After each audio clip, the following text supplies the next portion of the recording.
What is up everyone, Dead here, and I finally finished a game I was personally interested in playing this year. That game being Square Enix's Triangle Strategy, made by the same team that brought us Octopath Traveler way back in 2018.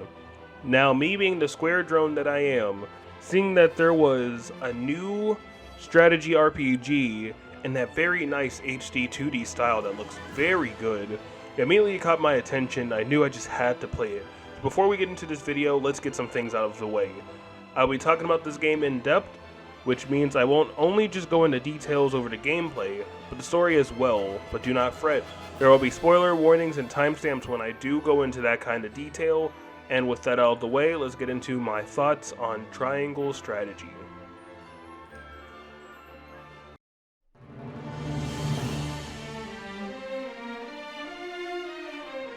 So for those of you who haven't heard of this game, or those of you who have but didn't get it or were unsure of what type of game this would be or what you would be getting into, this is the section of the video for you. My points here will be more broad, so you can get the idea, but not as in-depth as they will be later on. So what is Triangle Strategy? Triangle Strategy is, like I mentioned earlier, a strategy or tactical RPG, meaning that instead of exploring areas and fighting enemies in an overworld like you would in a JRPG, you fight enemies on a map where various things are important, and there are many things you'll need to take into account to gain victory. You play as Serenoa Wolford, the next in line to the Wolford domain. In battles you can control other characters, but outside of battles you will mostly be controlling Serenoa as you explore maps and talk to people to learn about things of the world, things happening in and around the story, or even learn things that can help you out later. Even though Serenoa is important, the game has multiple important characters, all with their own goals and motives, and the main cast really feel like they matter when it comes to the story, which I feel is the case because the Scales of Conviction, which has each character weigh in on a path you can take, and while at first the options seem like they're small, they soon enough start becoming bigger to the point you can take the story in different paths. And while there are multiple endings, we will talk about this stuff later. Though other characters I feel I should at least mention now are Roland, Benedict, and Frederica, who are each important in their own way, and I can't wait to get more into them. But with all the basics out of the way, let's talk about the gameplay because I feel as though I have a lot to say on that.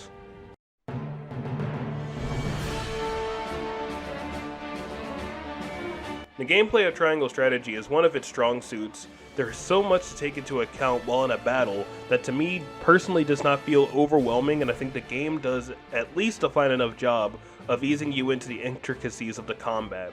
If you're familiar with the tactical RPG genre, there is much in Triangle Strategy you will recognize. Things like how you move your units, as well as choosing what attack to use, but even though there are many familiar things, the game has enough in it going on to separate itself from, let's say, Fire Emblem, since that's another game in the genre I, as well as most likely many of you, are familiar with. For starters, Triangle Strategy does not have a system where all the units on the player side go and then all the enemy units go like in Fire Emblem. Everyone moves in an order that you can see at the bottom of the screen. Characters with a higher speed stat, or with items that raise the stat, or even let characters go first in battle, will be the first ones to move.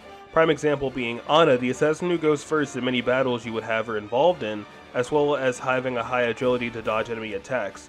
Next large difference between this and Fire Emblem is that characters in the game play very different from each other. For example, Serenoa uses a sword and Roland uses a lance. In Three Houses, these characters will be able to attack from the same space away unless a character has a javelin or a ranged weapon. In this game though, lance characters attack from 2 spaces ahead of them, where sword characters can only attack from 1, which is super useful when fighting enemies that have counters, since if they're not next to you, they cannot hit you.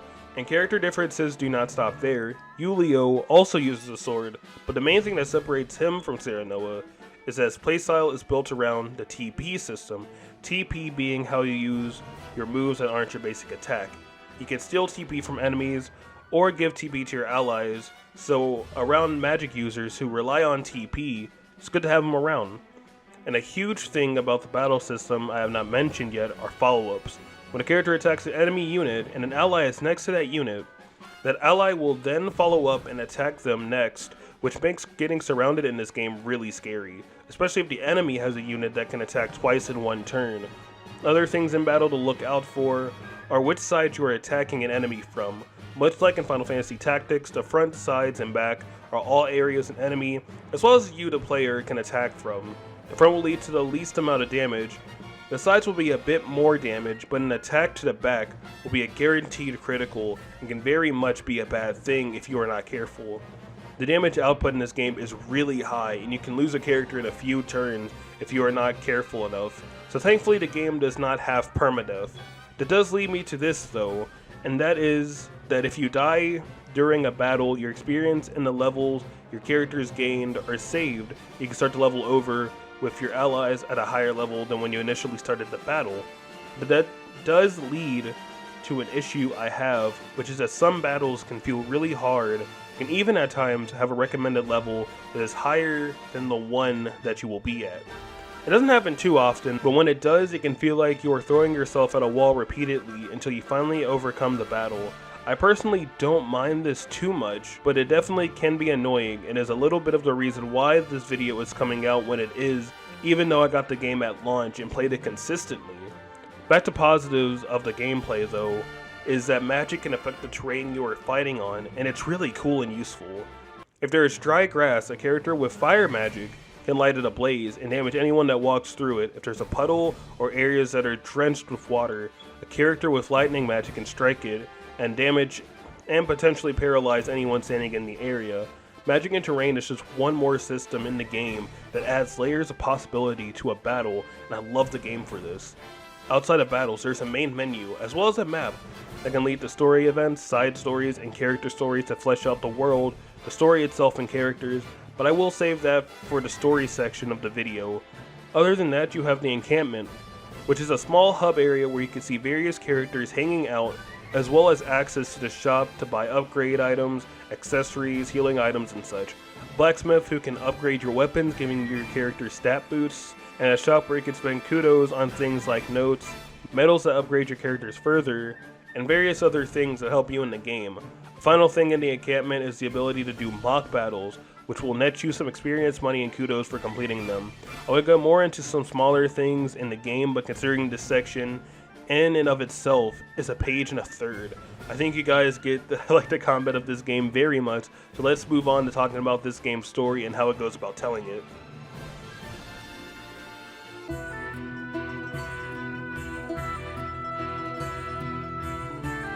The story of Triangle Strategy is really good, but on the longer side when it comes to the game's runtime. It took me around 52 hours to beat, and while some of that can be attributed to replaying some stages due to dying, the story itself is still probably a majority of what I spent my time with.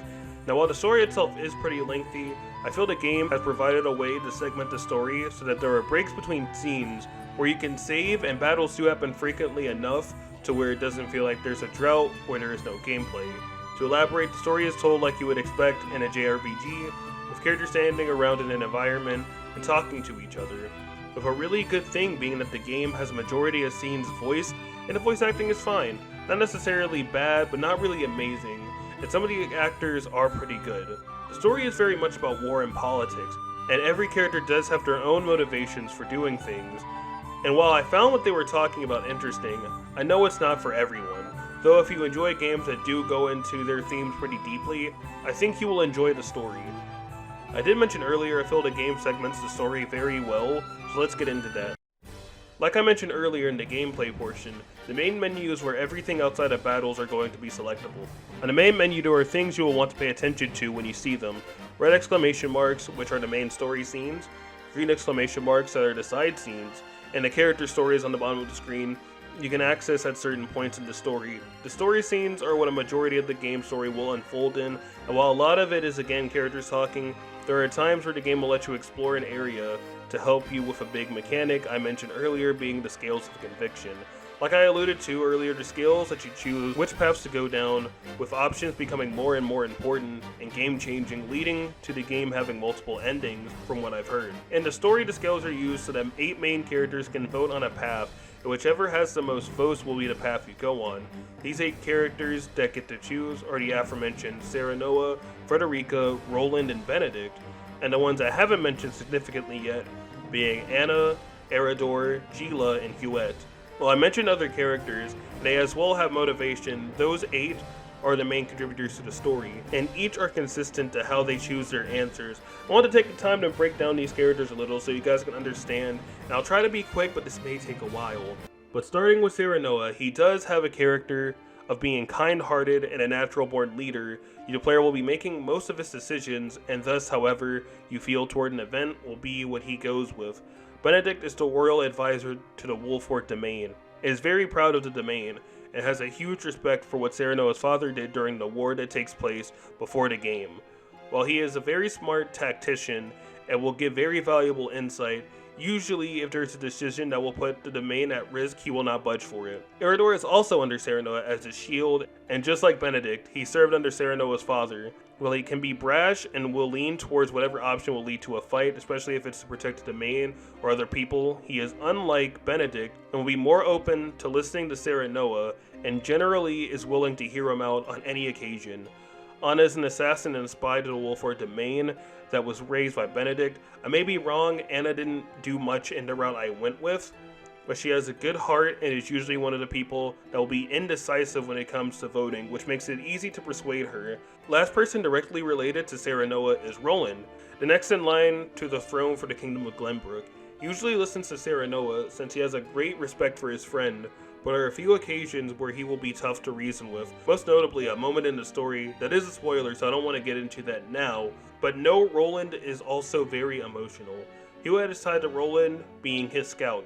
She has a high respect for the future king and will usually lean toward decisions that will help out Roland or the Kingdom of Glenbrook, but she as well can be reasoned with. Frederica is the bride-to-be for Serenoa, and while she is related by blood by the family that rules the neighboring kingdom of Esfrost, she is also a part of a race of people called the Roselle that are oppressed by the other neighboring kingdom of Hyzant and are identifiable by their pink hair.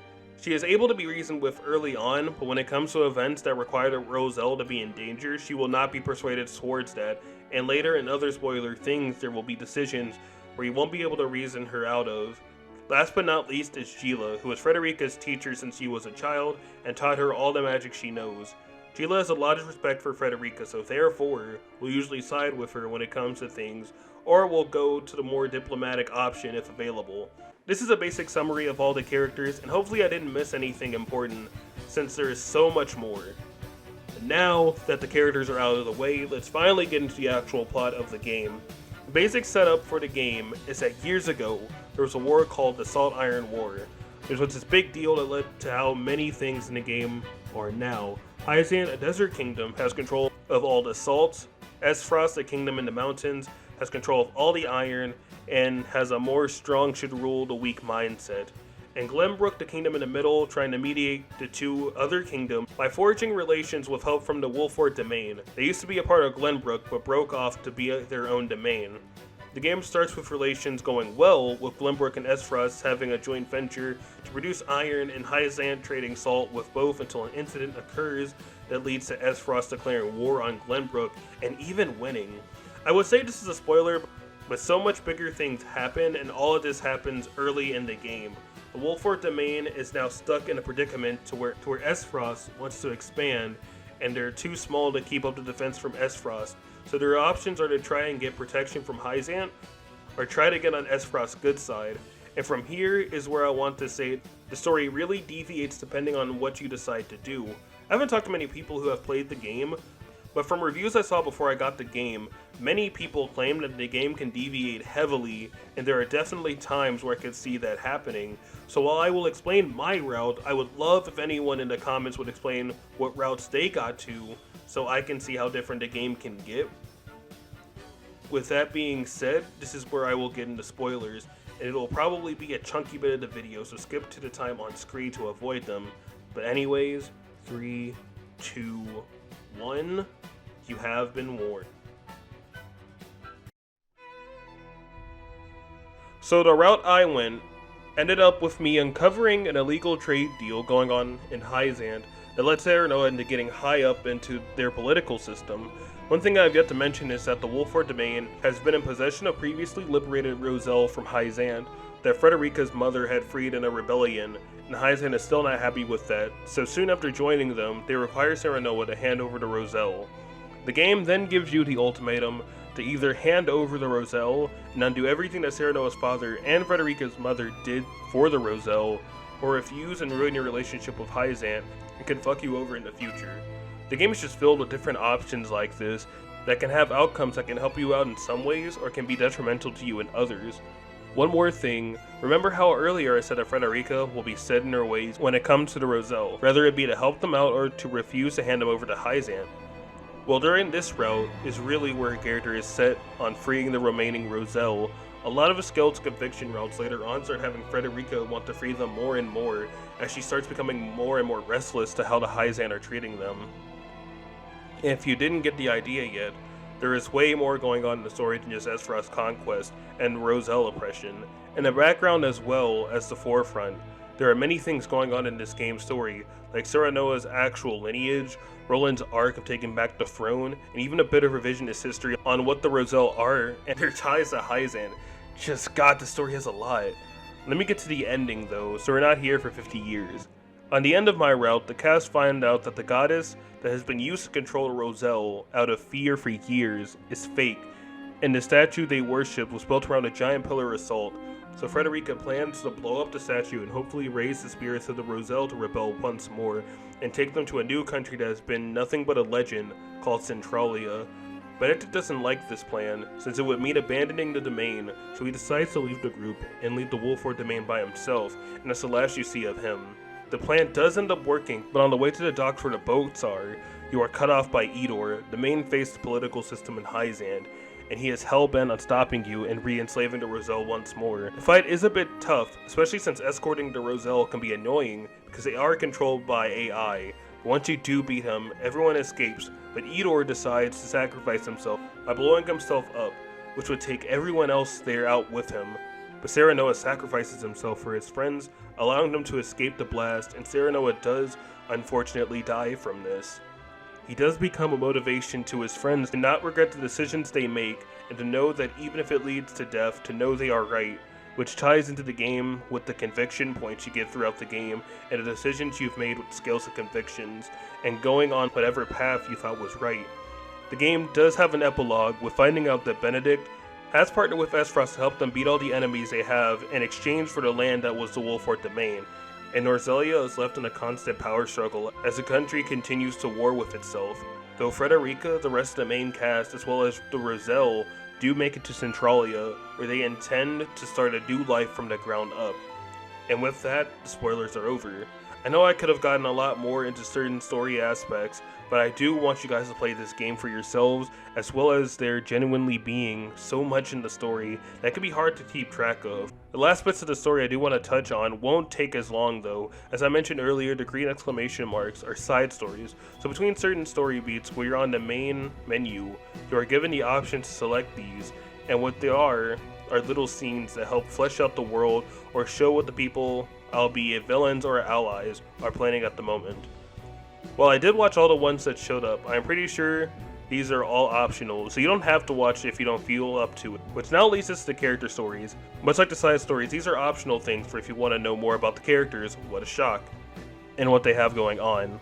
I don't think it's necessary, even though I did all the ones I could. They are really good if you want to know the backstory of some of these characters, or even what's going on in the downtime between larger events, and it's also a way to get more characters in this game that are outside of the main cast.